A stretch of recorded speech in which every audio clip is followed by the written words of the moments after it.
ಕೈ ಬಿಡೇನು, ಕೈ ಬಿಡೇನು, ಆ ಮಾತು ಹೇಳಿದ ತಾ ಹೇಳಿದ ನಲ್ಲವೇ. ನಾ ಕೈ ಬಿಡೇನು, ನಾ ಕೈ ಬಿಡೇನು, ಆ ಮಾತು ಹೇಳಿದ ತಾ ಹೇಳಿದ ನಲ್ಲವೇ. ಯೇಸು ಕೈ ಬಿಡನು ದೈನಂದಿನ ಸತ್ಯವೇದ ಅಧ್ಯಯನಕ್ಕೆ ನಿಮ್ಮೆಲ್ಲರನ್ನು ಆಹ್ವಾನಿಸುತ್ತೇನೆ. ಇಂದು ಸಹ ನಾವು ಯೆರೂಸಲೇಮಿನಲ್ಲಿ ವಾಸ ಮಾಡುವುದಕ್ಕೆ ಮನಸ್ಸು ಮಾಡಿರಿ. ಈ ಸಂದೇಶವನ್ನು ನೀವು ಕೇಳಿಸಿಕೊಂಡು ಆಶೀರ್ವಾದ ಹೊಂದಿರಿ. ಕರ್ತನು ನಿಮ್ಮನ್ನು ಆಶೀರ್ವದಿಸಲಿ. ದೇವರೊಂದಿಗೆ ನೀನಿದ್ದರೆ, ಕ್ರಿಸ್ತನಲ್ಲಿ ನೀನು ನೆಲೆಗೊಂಡಿದ್ದರೆ ಖಂಡಿತವಾಗಿ ದೇವರು ಮತ್ತೊಬ್ಬರೊಂದಿಗೆ ಮಾತಾಡ್ತಾರೆ. ಮೆಲ್ಕಿಸೆದೇಕ ನಿನ್ನನ್ನು ಎದುರುಗೊಳ್ತಾನೆ. ಪ್ರಿಯ ದೇವರ ಮಕ್ಕಳೇ, ದೇವರು ಹೇಳಿದಂಥ ಸ್ಥಳದಲ್ಲಿ ನೀನು ಇದೆಯಮ್ಮ. ಜನ ನಿನ್ನ ಬಿಟ್ಬಿಟ್ಟಿದಾರಮ್ಮ. ನೀನು ಇವತ್ತು ದುಃಖದಲ್ಲಿ ಬಂದಿದ್ದೀಯಾ, ಟಯರ್ಡ್ ಆಗಿ ಬಂದಿದ್ದೀಯಾ, ಭಯಪಡಬೇಡ, ನಿರಾಸನಾಗಬೇಡಪ್ಪ. ನಿನಗೆ ದ್ರಾಕ್ಷಾರಸ ರೊಟ್ಟಿ ರೆಡಿಯಾಗಿದೆ. ಯಾರೋ ಮೆಲ್ಕಿಸೆದೇಕ ಎಲ್ಲೋ ಇದ್ದಾನೆ, ನಿನಗೆ ಅವನು ಎದುರುಗೊಳ್ತಾನೆ ನಿನ್ನ. ಇಲ್ಲಿರೋರೆಲ್ಲರೂ ನನಗೆ ಗೊತ್ತಿಲ್ಲ, ಒಂದಲ್ಲ ಒಂದು ವಿಧದಲ್ಲಿ ಇವತ್ತು ಟಯರ್ಡ್ ಆಗಿದ್ದೀರಮ್ಮ.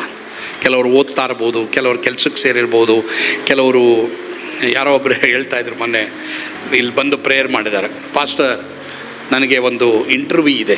ಯಾವಾಗ? ಇಲ್ಲೇ ಈ 52 ದಿನ ಪ್ರಾರ್ಥನೆ. ಫೋನ್ ಮಾಡ್ದು. ಆತನು ಒಂದು ಕ್ಯಾಥಲಿಕ್ ಸಭೆಗೆ ಹೋಗುವಂಥ ವ್ಯಕ್ತಿ. ಆದರೆ ಇಲ್ಲಿಗೆ ಕಲಾಖಂಡಿತವಾಗಿ ಬರೋಕ್ಕೆ ಸ್ಟಾರ್ಟ್ ಮಾಡಿಬಿಟ್ನು. ಆತ ಬರಬೇಕಾದ್ರೆ ಜಸ್ಟ್ ಆತನು ಹೇಳ್ತಾನೆ, ನನಗೆ ಇಂಟರ್ವ್ಯೂ ಇದೆ, ನನಗೆ ಪ್ರಾರ್ಥನೆ ಮಾಡಬೇಕು. ಬ್ರದರ್, ನೀವು ಸಭೆಗೆ ಕನೆಕ್ಟ್ ಆಗಿದ್ರಲ್ಲ, ವರಿ ಮಾಡಬೇಡಿ. ಇಂಟರ್ವ್ಯೂನಲ್ಲಿ ಪಾಸೇ ಆಗ್ಬಿಟ್ಟ ಆತ. ಜಸ್ಟ್ ಹೇಳ್ಕೊಂಡ ಪಾಸ್ ಆಗ್ಬಿಟ್ಟ. ನನಗೆ ಗೊತ್ತಿಲ್ಲ ಯಾರ್ಯಾರು ಪ್ರಿಯ ದೇವರ ಮಕ್ಕಳೇ, ಯಾವ ವಿಷಯದಲ್ಲಿ ಇವತ್ತು ನೀವು ವೈಯಕ್ತಿಕವಾಗಿರ್ಬೋದು, ಕುಟುಂಬವಾಗಿರ್ಬೋದು, ಯಾವ ವಿಷಯದಲ್ಲಿ ನೀವು ಟಯರ್ಡ್ ಆಗಿದ್ದೀರ. ನಾನು ಬೈಬಲ್ ಓದಿ ಪ್ರಯೋಜನ ಏನು? ಪ್ರಾರ್ಥನೆ ಮಾಡಿ ಹೋರಾಡಿ. ಅಬ್ರಾಮ ಹೋರಾಡಿ. ಅದು ಅವನಿಗೆ ಎಷ್ಟು ವಯಸ್ಸು? ಅಬ್ರಾಮನಿಗೆ ನಿನ್ನ ವಯಸ್ಸಾ? ಇಲ್ಲಿರೋರು ಯಾರ ವಯಸ್ಸು ಅಲ್ಲ, ಚಿಕ್ಕ ವಯಸ್ಸು ಅಲ್ಲ, ಮುದಿ ವಯಸ್ಸು. ಅವನೇ ಹೋರಾಡ್ದ ಅಂದರೆ ನೀನು ನಾನು ಬೈಬಲ್ ಓದೋಕ್ಕಾಗಲ್ವಾ? ನೀನು ನಾನು ಪ್ರಾರ್ಥನೆ ಮಾಡೋಕ್ಕಾಗಲ್ವಾ? ನೀನು ನಾನು ಯಾಕೆ ಯೇಸುವಿನೊಂದಿಗೆ ಜೀವಿಸೋಕ್ಕೆ ತೀರ್ಮಾನ ಮಾಡಬಾರ್ದು? ಹಾಗಾದರೆ 4ನೇ ಪಾಯಿಂಟ್ ಏನಂದರೆ, ದೇವರ ಆಶೀರ್ವಾದದ ಒದಗಿಸುವಿಕೆ ನಿನ್ನ ಹತ್ರ ಬರುತ್ತೆ. ತಿರುಗಿ ಹೇಳ್ತೀನಿ, ದೇವರ ಆಶೀರ್ವಾದದ ಒದಗಿಸುವಿಕೆ ನಿನ್ನ ಹತ್ರನೇ ಬರುತ್ತೆ. ಸರಿನಾ? ಈ ಯೆಹೋವ ಈರೆ ನಿನ್ನ ಹತ್ರ ಬರ್ತಾರೆ.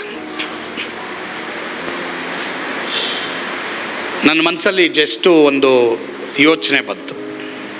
ಬರೀ ಯೋಚನೆ ಅಷ್ಟೇ. ಅದೇ ನನಗೆ ನೋಡಿ, ಆ ವಾಕ್ಯ ನೋಡಿ ಎಷ್ಟು ಚೆನ್ನಾಗಿದೆ. ನೀವು ಬೇಡುವುದಕ್ಕಿಂತಲೂ ಯೋಚಿಸುವುದಕ್ಕಿಂತಲೂ ಅತ್ಯಧಿಕವಾದದನ್ನು ಮಾಡಲು ಶಕ್ತನಾಗಿರುವ ದೇವರು. ನನಗೆ ಗೊತ್ತಿಲ್ಲ ನಿಮ್ಮಲ್ಲಿ ಎಷ್ಟೋ ಜನ ಥಿಂಕ್ ಮಾಡ್ತಾ ಇರ್ಬೋದು. ಜಸ್ಟ್ ಎ ಮೈನ್ಯೂಟ್ ಥಾಟ್ ನೀವು ಮಾಡಿರ್ಬೋದು. ನಿನ್ನ ಯೋಚನೆನ ದೇವರ ಲೆಕ್ಕಕ್ಕೆ ತಗೊಳ್ತಾರೆ. ನಾನು ಜಸ್ಟ್ ದೇವರೇ, ನಮಗೊಂದು UPS ಜನ್ರೇಟರ್ ಸಭೆಗಿದ್ದರೆ, ಅದ್ರ ಬಗ್ಗೆ ನಾನು ಅನೌನ್ಸು ಮಾಡಿದ್ದಿಲ್ಲ, ಏನೋ ಒಂದು ಕ್ಯಾಶುವಲ್ ಆಗಿ ನಾನು ಹೇಳೋದು ಉಂಟು, ಅದಕ್ಕೆ ಕಾಣಿಕೆನೂ ಎತ್ತಿಲ್ಲ ನಾನು. ಬಟ್ ಆದರೆ ಯಾರೋ ಒಬ್ಬರು ಸ್ಟಾರ್ಟ್ ಮಾಡಿದ್ರು. ಒಬ್ಬರು ಬಂದು ಅವ್ರು ಚಿಕ್ಕ ಒಂದು ಕಾಣಿಕೆ ಕೊಟ್ಟರೆ, ನನಗೆ ಲೆಕ್ಕ ಹಾಕಿದ್ರೆ ಅದರಲ್ಲಿ ಒಂದು ಹನಿನೇ ಬಂದಿರೋದು. ಅದು ಕೊಟೇಶನ್ ತೊಗೊಂಡೆ ನಾನು ಮೊನ್ನೆ. ಕೊಟೇಶನ್ ತೊಗೊಂಡ್ರೆ ಅದರಲ್ಲಿ ಒಂದು ಹನಿನೇ, ಒಂದು 100 ರೂಪಾಯಿನಲ್ಲಿ 1 ರೂಪಾಯಿ ಬಂದರೆ, ಆದರೆ ಆ 1 ರೂಪಾಯಿ ಬಂದಿದ್ರು ನಾನು ಸ್ತೋತ್ರ ಮಾಡಿದೆ ದೇವರಿಗೆ. ದೇವರೇ, ಈ 1 ರೂಪಾಯಿಗಾಗಿ ಸ್ತೋತ್ರಪ್ಪ. ಇನ್ನೂ 99 ರೂಪಾಯಿ ಎಲ್ಲಿದೆ? ಬಟ್ ನಾನು ಭಯಪಡಲ್ಲ. ದೇವರೇ, ನಮ್ಮ ಸಭೆಗೆ ಬೇಕು. ಅದು ಜಸ್ಟ್ ಯೋಚನೆ ಮಾಡಿದೆ ಅಷ್ಟೇ.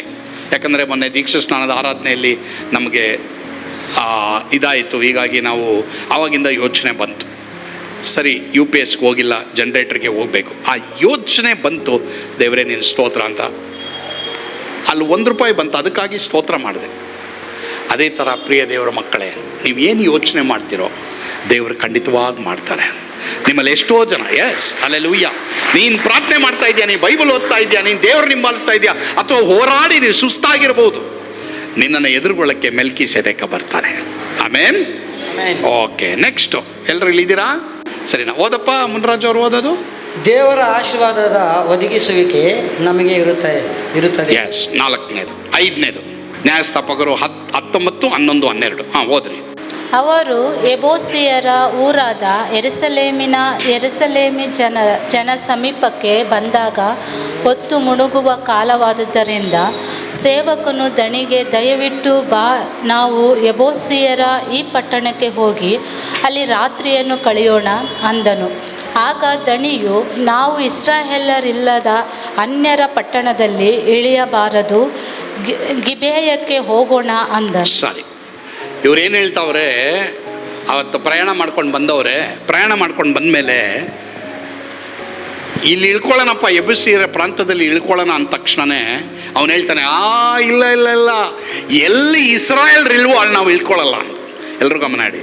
ನಿಮ್ಮಲ್ಲಿ ಎಷ್ಟೋ ಜನ, ನಾನು ಪಾರ್ಟ್ನರ್ಶಿಪ್ ಬಗ್ಗೆ ಮಾತಾಡ್ತಾ ಇಲ್ಲ, ನಾನು ಮಾತಾಡ್ತಾ ಇರೋದು ನಿಮ್ಮ ಫ್ರೆಂಡ್ಶಿಪ್, ನಿಮ್ಮ ಈ ಜೋಡುತನ, ನಿಮ್ಮ ಕಾನ್ವರ್ಸೇಷನ್ ಕ್ರೈಸ್ತರ ಜೊತೆ ಇಲ್ಲ. ಅಕ್ರೈಸ್ತರ ಜೊತೆ ಕೆಲಸ ಮಾಡೋದು ತಪ್ಪಿಲ್ಲ, ಅಕ್ರೈಸ್ತರ ಜೊತೆ ನೀನು ಬಿಸ್ನೆಸ್ ಮಾಡೋದು ತಪ್ಪಿಲ್ಲ, ಅಕ್ರೈಸ್ತರ ಜೊತೆ ಕೆಲಸ ಮಾಡೋದು ತಪ್ಪಿಲ್ಲ, ಓದೋದು ತಪ್ಪಿಲ್ಲ, ನಾವಿರೋದು ತಪ್ಪಿಲ್ಲ. ಬಟ್ ನಿನ್ನ ಈ ಹೃದಯದ ಕನೆಕ್ಷನ್ ಮತ್ತು ನಿನ್ನ ಜೀವಿತ ಶೈಲಿ ಇದಲ್ಲ, ಅದರಲ್ಲಿ ಇಲ್ಲ ನಾನು ಕ್ರೈಸ್ತನು, ಇದು ನಾನು ಮಾಡಲ್ಲ ಅಂತ ಹೇಳುವಂಥ ಪಾಯಿಂಟು, ಒಂದು ಪ್ರತ್ಯೇಕತೆ ನನಗೆ ನಿನಗೆ ಯಾವಾಗ ಇಲ್ವೋ ಖಂಡಿತವಾಗಿ ನೀನು ಯಾವುದನ್ನೂ ಸ್ವಾಧೀನ ಮಾಡ್ಕೊಳಕ್ಕಾಗಲ್ಲ, ನೀ ಕಳ್ಕೊಳ್ಳೋದನ್ನು ಪುನಃ ಪಡ್ಕೊಳಕ್ಕಾಗಲ್ಲ. ಇಲ್ಲಿ ಮುಂದೆ ಓದ್ತಾ ಇವ್ರೇನು ಮಾಡ್ತಾರೆ, ಹೋಗಿ ಸ್ವಾಧೀನ ಮಾಡ್ಕೊಳ್ತಾರೆ. ಪ್ರಿಯ ದೇವರ ಮಕ್ಕಳೇ, ನಮ್ಮನ್ನು ದೇವರು ವಾಗ್ದಾನಗಳನ್ನ ಸ್ವಾಧೀನ ಮಾಡ್ಕೊಳ್ಳೋಕ್ಕೆ ದೇವರು ಕರೆದಿರೋರು. ಆದರೆ ಎಷ್ಟೋ ಜನ ಇವತ್ತು ವಾಗ್ದಾನವನ್ನು ಸ್ವಾಧೀನ ಮಾಡ್ಕೊಳ್ಳೋಕ್ಕಾಗದಿರೋ ಕಾರಣ ಇವತ್ತು ಎಷ್ಟೋ ಜನ ನಮ್ಮ ಜೀವನ ಶೈಲಿನೇ ಯಾವ ರೀತಿ ಇದೆ ಅಂದರೆ ಅನ್ಯರ ಥರ ಇದೆ, ಲೋಕದವ್ರ ಥರ ಇದೆ. ನೀನು ಅನ್ಯರ ಮಧ್ಯದಲ್ಲೇ ಇರೋದು, ನೀನು ಅನ್ಯರ ಮಧ್ಯದಲ್ಲೇ ಇರೋದು. ದೇವರು ನಿನ್ನ ಲೋಕದಿಂದ ತೆಗೆದಾಕ್ಬಿಟ್ಟಿಲ್ಲ, ಲೋಕದಲ್ಲೇ ನಿನ್ನ ಇಟ್ಟಿರೋದು. ಆದರೆ ನೀನು ಸಾಕ್ಷಿ ಜೀವಿತ ಒಂದು ವೇಳೆ ಕಳ್ಕೊಂಡಿದ್ದೇ ಆಗಿದ್ದರೆ ನೀನು ಇವತ್ತೇನು ಮಾಡಬೇಕು, ಪ್ರತ್ಯೇಕತೆ ಇರಬೇಕು, ಅವ್ರನ್ನ ಪ್ರೀತಿ ಮಾಡಬೇಕು. ಸ್ವಾಮಿ ಸುಂಕದವ್ರ ಹತ್ರ ಊಟ ಮಾಡಿದ್ರು, ಸ್ವಾಮಿ ಪಾಪಿಗಳ ಸಂಗಡ ಊಟ ಮಾಡಿದ್ರು, ದಟ್ಸ್ ನೋ ರಾಂಗ್. ಆದರೆ ನಿನ್ನ ಜೀವನ ಶೈಲಿ ಅವ್ರ ಥರ ಇದ್ದರೆ, ಒಂದು ವೇಳೆ ಪರವಾಗಿಲ್ಲ ಬಿಡು, ನಾನು ದೊಡ್ಡ ಬೀಡಿ ಕುಡಿತೀನಿ, ನೀವು ಮೋಟ್ ಬೀಡಿ ಕುಡಿ, ರಾಂಗ್. ಮೋಟ್ ಬೀಡಿ ಕುಡಿಯೋದ್ರಲ್ಲಿ ಅವನು ದೊಡ್ಡದು, ನಾನು ಚಿಕ್ಕದು, ರಾಂಗ್. ನನ್ನ ಪಾಯಿಂಟ್ ಏನಂದರೆ ಇಲ್ಲಿ ಪ್ರತ್ಯೇಕತೆಯ ಒಂದು ಕಾರ್ಯ ನಾನು ಹೇಳ್ತಾ ಇರೋದು. Okay, very very very very very careful. ನಿಮಗೆ ಫ್ರೆಂಡ್ಸ್ ಇರೋದು ತಪ್ಪಿಲ್ಲ, ಬಟ್ ಆ ಫ್ರೆಂಡ್ಸ್ ಮಾಡೋದನ್ನು ನೀವು ಮಾಡಬೇಡಿ. ಫ್ರೆಂಡ್ಸ್ ಇರೋದು ತಪ್ಪಿಲ್ಲ. ಇವನು ಯೇಸುಸ್ವಾಮಿ ಬಗ್ಗೆ ಏನು ಹೇಳಿದ್ರು, ಇವನು ಪಾಪಿಗಳ ಸಂಗಡ ಸ್ನೇಹವನ್ನು ಮಾಡ್ಕೊಂಡಿದ್ದಾನೆ, ನೋ ರಾಂಗ್. ಯೇಸುಸ್ವಾಮಿ ಮದುವೆಗೆ ಹೋದರು, ಮದುವೆನಲ್ಲಿ ಯೇಸುಸ್ವಾಮಿ ಪ್ರತ್ಯೇಕತೆ ಇಟ್ಕೊಂಡ್ರು. ಅದೇ ಥರ ಪ್ರಿಯ ದೇವರ ಮಕ್ಕಳು, ಎಲ್ಲದರಲ್ಲೂ ನೀನು ಬೈಬಲನ್ನು ಪಾಲಿಸ್ಬೇಕು, ಆವಾಗ ನಾವು ಸ್ವಾಧೀನ ಮಾಡ್ಕೊಳ್ಬೋದು. 5ನೇದು, ನಾನು ನಂಬ್ತೇನೆ ಈ ಸಂದೇಶದ ಮುಖಾಂತರವಾಗಿ ನೀವು ಬಲ ಹೊಂದಿದ್ದೀರಾ, ಆಶೀರ್ವಾದ ಹೊಂದಿದ್ದೀರಾ. ದೇವರ ಕಡೆಗೆ ತಿರುಗಿಕೊಳ್ಳ್ರಿ, ನಿಮ್ಮ ಹೃದಯವನ್ನು ಸಂಪೂರ್ಣವಾಗಿ ಯೇಸುಸ್ವಾಮಿಗೆ ಒಪ್ಪಿಸಿರಿ, ನೀವು ಬಿಡುಗಡೆ ಹೊಂದಿ ನೀವು ಸಂತೋಷವಾಗಿರ್ತೀರಾ. ಆಮೇನ್. ಪ್ರಾರ್ಥಿಸೋಣ. ನಮ್ಮನ್ನು ಬಹಳವಾಗಿ ಪ್ರೀತಿ ಮಾಡುವಂಥ ನಮ್ಮ ಸ್ವರ್ಗೀಯ ತಂದೆಯಾದ ದೇವರೇ, ನಿಮ್ಮ ಸ್ತೋತ್ರ. ದೇವರೇ, ನಮ್ಮೊಂದಿಗೆ ನೀವು ಮಾತನಾಡೋದಕ್ಕಾಗಿ ಸ್ತೋತ್ರ. ಯಾರ್ಯಾರು ಈ ದೈವ ಸಂದೇಶವನ್ನು ವೀಕ್ಷಿಸಿದ್ದಾರೋ, ಕೇಳಿಸ್ಕೊಂಡಿದ್ದಾರೋ, ಈಗಲೇ ಅವರ ಹೃದಯದಲ್ಲಿರುವಂಥ ಎಲ್ಲ ಡಿಪ್ರೆಷನ್ ಮಾತ್ರವಲ್ಲದೆ ಎಲ್ಲ ರೀತಿಯ ಕಷ್ಟ ವೇದನೆಗಳಿಂದ ಅವ್ರನ್ನ ಬಿಡುಗಡೆ ಮಾಡಿ ದೇವರೇ, ಅವರನ್ನ ಸುಸ್ಥಿತಿಗೆ ನೀ ಬರಮಾಡು. ಯೇಸುವಿನ ಹೆಸರಿನಲ್ಲಿ ಪ್ರಾರ್ಥಿಸ್ತೇವೆ ದೇವರೇ, ಆಮೇನ್. God bless you. ಸ್ವರ್ಗದ ಆನಂದ ನಿಮ್ಮೆಲ್ಲರನ್ನು ತುಂಬಿ ತುಳುಕಲಿ. ಆಮೇನ್.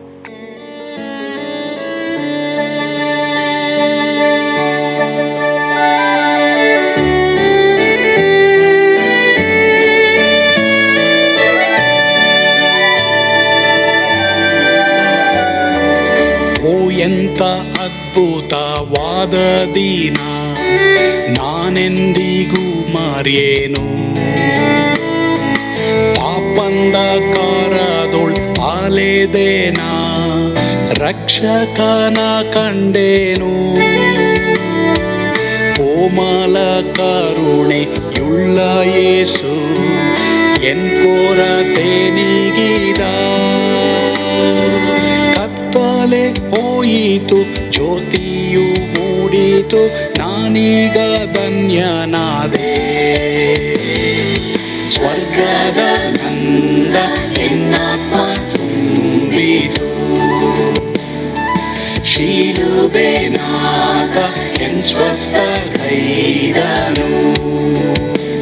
ಎನ್ ಪಾಪ ತೋಳೆದ, ಈರುಳ ದಿನಕ್ಕೆ ತಿರುಗಿದ.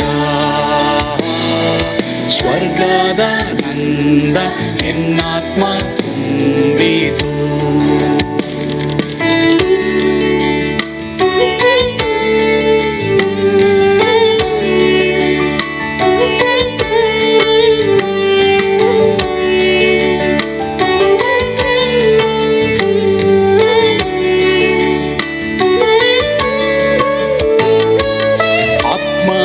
ನೂತನ ಜನ್ಮದಿಂದ ದೇವಪುತ್ರನಾದೇನು. ನೀತಿ ನಿರ್ಣಯವ ಹೊಂದಿದೇನು, ಭಾಗ್ಯವಂತನಾದೇನು. ಪಾಪಾತ್ಮನಾಗಿ ನಾ ಬಂದಾಗಲೇ ಆಶೀರ್ವಾದ ಸಿಕ್ಕಿತು. ಕೃಪೆಯ ಮೂಲವೇ ರಕ್ಷಣೆ ಹೊಂದಿದೆ, ಸುನಾಮ ಕೊಂಡಾಡುವೆ. ಸ್ವರ್ಗದ ನಂದ ಎನ್ನಾತ್ಮ ತುಂಬಿತು. ಶಿಲುಬೆನಾಥ ಎನ್ ಸ್ವಸ್ಥ ಕೈದನು. ಎನ್ ಪಾಪ ತೋಳೆದ, ಈರುಳ ದಿನಕ್ಕೆ ತಿರುಗಿದ. ಸ್ವರ್ಗದ ನಂದ ಎನ್ನಾತ್ಮ ತುಂಬಿತು.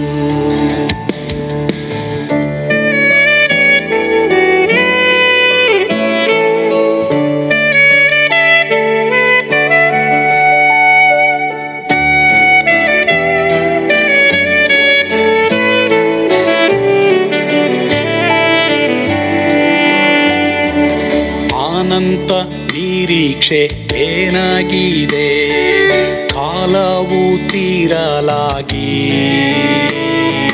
ಸ್ವರ್ಗದ ಭವ್ಯ ಬಿಡಾರದಲ್ಲಿ ನಿತ್ಯವಾಗಿ ಇರುವೆ. ಶಿಲುಬೆ ನನಗೆ ಆಶ್ರಯವೇ, ನಂಬಿಕೆಗಾಧಾರವೇ. ನಿತ್ಯ ಐಶ್ವರ್ಯವ ದಿವ್ಯಾಶೀರ್ವಾದವ ಕರ್ತ ಇವನೇ ನಗೆ. ಸ್ವರ್ಗದ ನಂದ ಎನ್ನಾತ್ಮ ತುಂಬಿತು. ಶಿಲುಬೆನಾಥ ಎನ್ ಸ್ವಸ್ಥ ಕೈದನು. ಎನ್ ಪಾಪ ತೋಳೆದ, ಈರುಳ ದಿನಕ್ಕೆ ತಿರುಗಿದ.